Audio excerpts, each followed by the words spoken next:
everyone. So I have been getting a lot of requests to do a cage tour for my sugar gliders, so today I'm going to do that for you guys.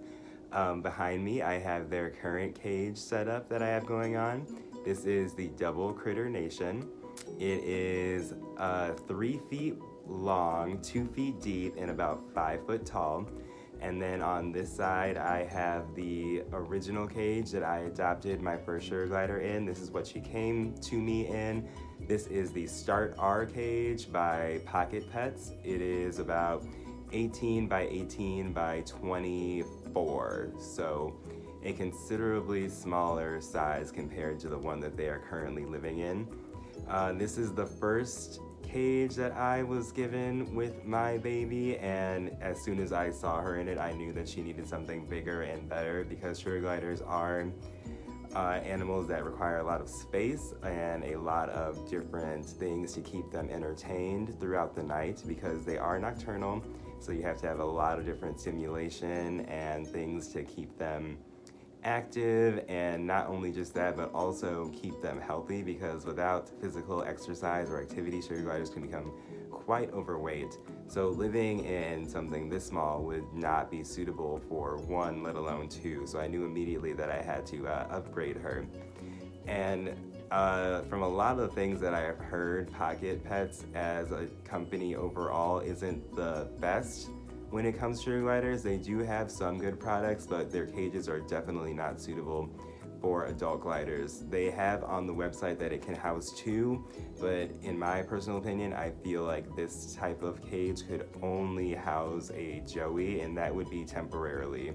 I only use this cage for traveling when I take them somewhere, or I'm leaving somewhere overnight, like if I go on vacation and have someone babysit them, which is very, very rare. But this is a great cage for that if it's only for short amounts of time. So I'm talking a few days to a week at most. So because of the size of this cage, there are a lot of things that come along with it that are very beneficial. With this one, you get double opening doors, which is really convenient when it comes to accessing your sugar gliders and also cleaning the inside of the cage.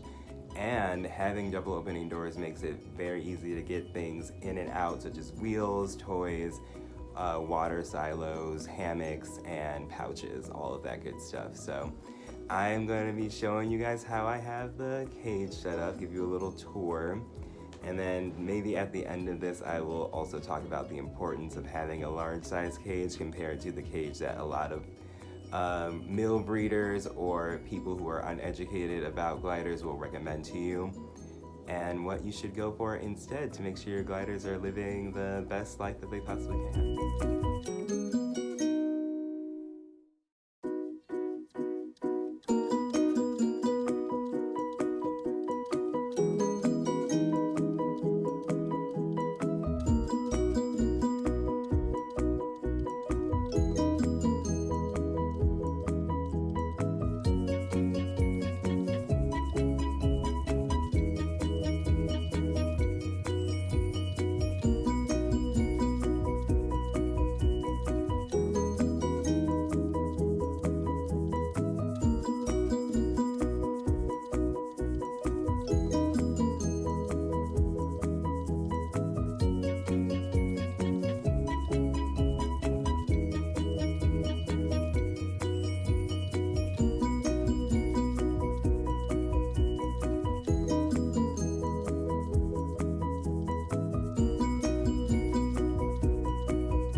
This is the Start R cage. This is a great cage for traveling, but definitely not a great cage for continual living.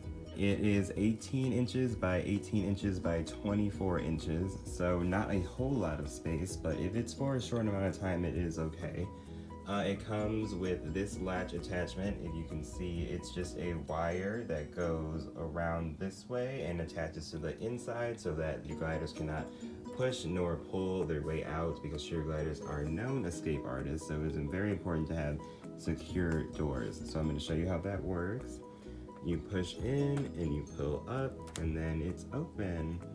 So when you get the Start R cage, they will give you a heat rock, which is definitely not recommended for gliders. They can easily burn themselves. And also there is a cord that goes to the back of it, but you plug into the wall, which is extremely dangerous. Anyone who knows about how sugar gliders are with their toys in the cage, they chew on things, they throw them, they mess with them, so you really don't want them chewing on any sort of wiring inside of their enclosure. But the cage itself is, if you would call this 2 levels, I guess it's 2 levels, but here's the bottom level. It's all wired, or I'm sorry, metal, but there is very small holes so your sugar glider cannot escape from it, which is good. There is a little ramp for them to get to the top to the bottom, but in my opinion, I feel like it's pretty unnecessary because they are arboreal creatures that jump, so they can jump from one level to the other pretty easily, if you ask me. So a little bit unnecessary, just kind of takes up space, but if you want to like zip tie it up so that the opening here is a little bit smaller, but there's not as much room taken up by that, you can. So I just usually, when I had them, or when I had my first girl in here for the short amount of time she was, I just had this pulled up so that she had more range of it. But for a size comparison, I'm gonna back out a little bit just so you guys can see the difference in cage size. Like, this is literally a fourth of the size of the double Critter Nation. Most people say that a single Critter Nation, which would be just this part of the cage right here, would be suitable enough for 2, but I believe the more space the better, so I went with the double Critter Nation. And I'm gonna give you guys a little view on the inside of it. So, to start, the double Critter Nation has 2 front-facing doors like this on the top, and then 2 on the bottom like so. You push these parts in and it releases a latch mechanism up at the top that makes sure it's nice and secure for your babies. So I'm gonna open both up, and I'm just gonna start from the top to the bottom. So at the very top, I have these links, which you can find at Meijer or Walmart in the baby section. They're called Lots of Links, and they're great for gliders. They can chew on them, they don't have any sharp edges, which is very important because gliders can get caught on things and damage their soft flying membrane, and you really don't want that. I had attached small little cups for foraging. You can get these at the dollar store. They recommend that you get small ones that are made of plastic just because they are the safest, but these work just as well if you're in a pinch and want to get something quick. I just stabbed a hole in them, and I made sure that the hole itself wasn't too rough or edgy so that they can't cut themselves. And inside I just put little treats forever. And up here they have a hanging hammock also attached by the Lots of Links. These are very awesome for attaching pouches and hammocks to the cage if you like. I got this when I got my first glider. She was given to me with it, so I just kept it in her cage since then. Doesn't really match anything else, but I still think it's cute because it's stitch related. So in here I have some fleece. Fleece is good for gliders because they can't get their nails caught in it, and they can also scent mark it to make sure they feel like they're at home. And right here I have a perch. I have 3 perches in their cage. I have one right here, one down there so they can get to their wheel easier, and then one over here.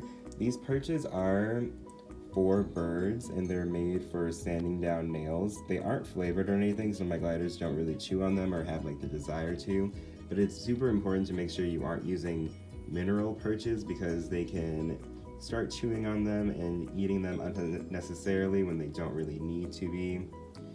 So on this side, on the upper part of the cage, I have 2 water silos. Water silos are very important because Sugar gliders need to stay hydrated, so it's important to have multiple water sources in your cage at all times and to make sure that they are full. These ones need to be filled up a little more, but this was just from last night. So how a water silo works is that they attach to the back of the cage like this, and then they come into the front, which is where you put the water, and then there's a bottom part where they actually drink from. You can check it like this and do a couple of like light pats. If you see air bubbles, that's how you know that it's working. There's one right there, but it's full now, so I'm gonna go like this, air bubbles, so you know it's working. All right, so I'm gonna back up a little bit. I have a hanging pouch here, which I use a carabiner to attach it to. Carabiners are great because the sugar glider cannot really use their strength to push them open. It takes a lot of work for them to do that, so it's pretty much impossible. And I have another hanging pouch on this side. Because I have two gliders, it's important to have multiple sleeping spaces because they do every so often want their personal space. Also in the top of their cage, I have this hanging basket that also swings. Attached to it a couple of more links for them to play with if they decide to. Links are great if you have tail carriers. They will wrap their little tails around here and bring them into the pouch if it's long enough. These ones are not long enough for that. Usually I have them connected probably about 9 or 10 long, but for this setup that I currently have going on, I just have them a little bit shorter. But inside the hanging basket, there's some more links for them to play with. Got these from the dollar store. Little jingly ball. Sometimes I'll hide treats in here for them to dig out, and they have really good time doing it. The second half of the Double Critter Nation, I have used floor toys to fill up to make it more exciting for them when they do go to the ground. They spend the majority of their time up here in the upper part of the cage because sugar gliders love to climb and be able to see their environment from high spaces. It makes them feel more secure. But since they do come down this way to eat their food, I decided that I would put some fun things down here. So in the very center of the cage, there is this gigantic dollhouse that I got from the thrift store. I believe it cost me like $7 or $8. I'm not sure, but it's literally huge. Since this cage is 3 foot long by 2 feet deep, you can see just how large the house itself is. It has multiple different rooms they can hang out in. Sorry, there's a little poop, but that's a realism when it comes to gliders. They do poop a lot. In the very center of the house, I have their glider kitchen, which contains pellets. There's some fresh fruits and veggies from the other night, and then there's also their liquid diet, which is made by Critter Love. In a couple of weeks, I'll be doing a diet video just to give you guys some insight about how I feed my babies. But yes, this is the inside of the house. There's a little mailbox. It's honestly so cute. When you do go to get floor toys though, and say you want to get a house of some kind for them, like a dollhouse, make sure that any of the openings that it has are not too small, otherwise they can get stuck in them. They have to be a good size. They have to be big enough for them to be able to go through, but small enough for them to not be able to get stuck in them. Like these windows over here are definitely too small for them to even fit their head through, so they don't even try to do that. So I have no worries about them getting stuck. These windows and this back door over here are definitely large enough for them to fit through. They love to run in and out of that all the time, so I never really have worries about them getting injured, and I've never had any issues with that.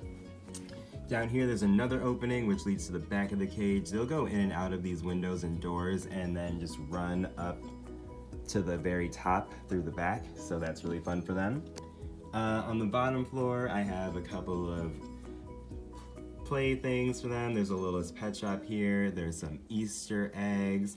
These Easter eggs have little holes in them that I drilled just because I put treats on the inside, and it makes them more apt to try to open them if they can smell or kind of see the treat that's waiting. And over here there is their ball pit. It's filled with pom-pom balls. Fleece is usually the best option when it comes to this, but if you're willing to change out your pom-pom balls every couple of weeks or every few nights, then the regular ones are okay. You just have to make sure they're not too small so that they can't really swallow them or want to eat them. All of these are too big for them to ingest, and I've never had an issue with them trying to. They will jump in through the top and bury themselves down into it and rummage around. Sometimes I'll put little yogurt drops or treats in there just so they have more fun on the inside of it while they're in there. Up here I have a couple of hanging toys. These are attached by the links again. I got this at Walmart in the baby section. It's super safe. It has some spinning toggles on it so they can play with that while they run around all over it. On the inside over here, I'll hide treats for them to play with. This is a fleece toy, all bound with fleece. They can pull little pieces of it out and run around with them if they so choose to. This is a bird toy, but a lot of the bird toys on the market are not safe for gliders, so it's very important to do your research on which toys are glider safe. Because this is mainly fleece and only a few pieces of wood, I got this for them because I knew that they would have a good time with it, and I could also throw it in the washing machine when it's done. Again, a couple little more cups for foraging. Here's their little kitchen. There is a little baby toy right here that they like to play with. Sometimes I'll see Mirage, my leucistic, she will have it in her mouth and she'll run around with it. Again, she doesn't try to eat it, and if she did, I would just remove it. On this door, this is one of the 4 doors of the Critter Nation, so I'm gonna back out a little bit so you guys can see it closed. On this door, I put yet another water silo because water is very important and so is hydration. You don't want your gliders getting dehydrated for even a little bit of time because it can be deadly to them. So like I said, you close this and then the latch mechanisms, close it back. No, I'm just gonna keep it open for the sake of the video. So this is pretty much my cage setup at the moment.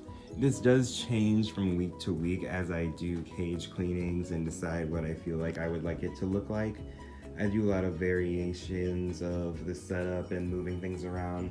For the majority of the time, this house stays exactly where it is because it is so large, and they really enjoy it for their glider kitchen. It's a great place to hold it up because then they just come down from the top and have a steady surface to eat their food on without having to be on the very bottom of the cage. And speaking of the very bottom of the cage, at the bottom drop tray of my cage, I use pine pellets, but they are kiln dried. Kiln dried pine pellets are the best for sugar gliders because any other sort of pine material can cause them upper respiratory infections and issues because of the dust that pine creates, but because these are kiln dried, there is no worry to produce any sort of dust particles that can fly up into your glider's lungs, causing them damage and other upper respiratory issues. So the kiln dried pine pellets by Feline Pine are highly recommended. You can also go to some sort of farm and fleet store and get equine pine pellets, but just make sure that they are kiln dried. Thank you guys so much for taking the time to watch this video. I really appreciate all the nice comments I've been getting on this channel and all of the really amazing feedback that you guys have been giving me on what you would like to see for future videos. So this is the final look of the cage, the Double Critter Nation. Again, it is 3 feet long, 2 feet deep, about 5 foot wide. And this is a comparison to the cage that you do not want to have your sugar gliders living in.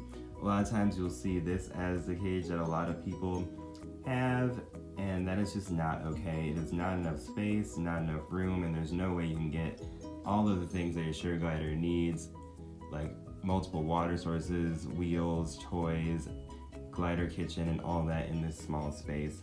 So if you're looking into getting a cage for your gliders, I highly, highly recommend the Double Critter Nation. Again, thank you guys so much for watching, and please leave some comments on what you would like to see in the next video.